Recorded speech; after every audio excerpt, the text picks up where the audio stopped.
The last thing I'm going to cover, a very, very quick flip through other tax saving ideas that are very, very easy to set up, and then I promise you I will stop. First thing is to look at the nursery voucher scheme. Now, nursery voucher scheme is going to be phased out from sometime next year, autumn 2015, I think. And it's going to be replaced with a new government scheme where you can get 20% contribution from government on childcare costs. But it'll only be available to those people who aren't receiving any kind of tax credit, which may actually be much worse than the current scheme, because if you can get tax credits up to quite high rates of salary. So the nursery voucher scheme, as it is at the moment, might be a much better option. And bear in mind that from next autumn, you won't actually be able to get involved in a nursery voucher scheme anymore.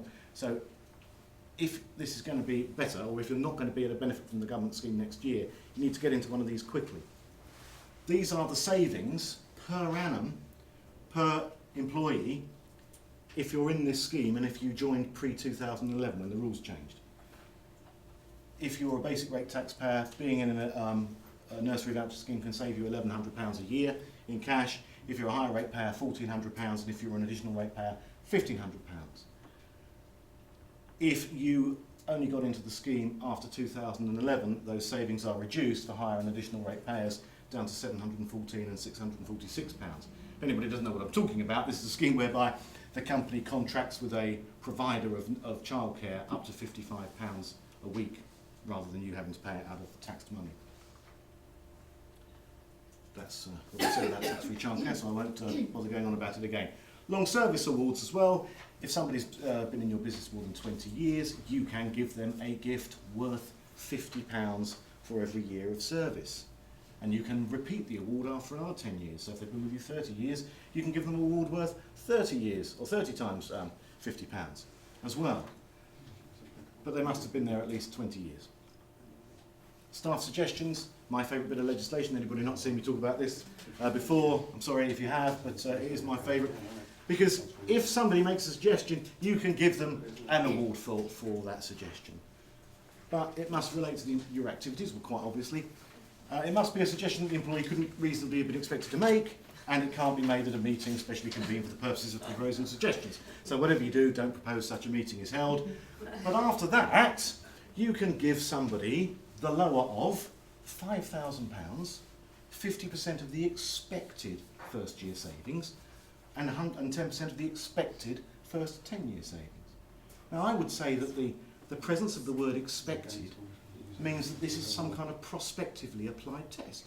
You're not looking at things with the benefit of hindsight and saying, how much did we save after 10 years? How much did we save after 1 year? You're saying, what do we expect to save?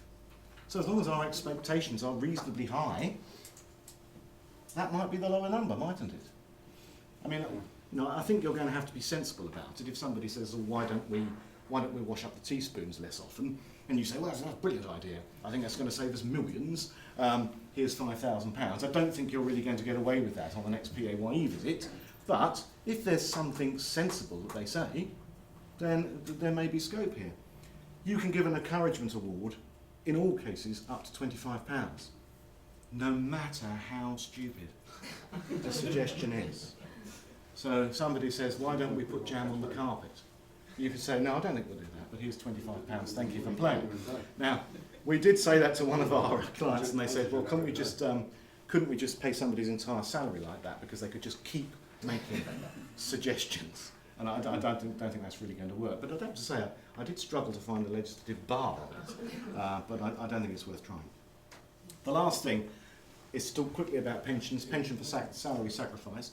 If somebody is making pension contributions of their own into their own scheme, and they will be getting tax relief on their contributions, you can actually save cash by making the contribution via the employer, and the employer claiming tax relief on it and not paying the salary instead to the employee. The savings are there per £1,000 pre-tax scheme funding. If you want to fund the scheme for an additional £1,000, if the personal rate is 20%, the overall saving on that £1,000 is £339. That gradually drops down depending on the personal rate of the employee. But really and truly, I put that in to remind you about auto-enrolment. This is the last slide. Auto-enrolment as you all know, has been going on for some time. There's a TV campaign where everyone says, I'm in. And large employers have already what's known as staged. Their staging date has passed and they're already in auto-enrolment. They already have to have auto-enrolment schemes. For smaller employers with up to sort of 50 employees, staging dates are starting around about now and into next year. So if you haven't done anything about that, it's time to do something about it. Okay? Barnsgrove has a sort of partner organisation, Generation Financial Services, who we are using to help us with auto-enrolment needs of our clients. So if anybody wants to talk to us about that, please do so. And actually Shai Patel from Generation is here today as well if you wanted to speak to him today about auto-enrolment issues. But that's all I wanted to say about that. And that is it. So if anybody got any questions, I'm happy to answer them. Other than that, thank you very much for coming.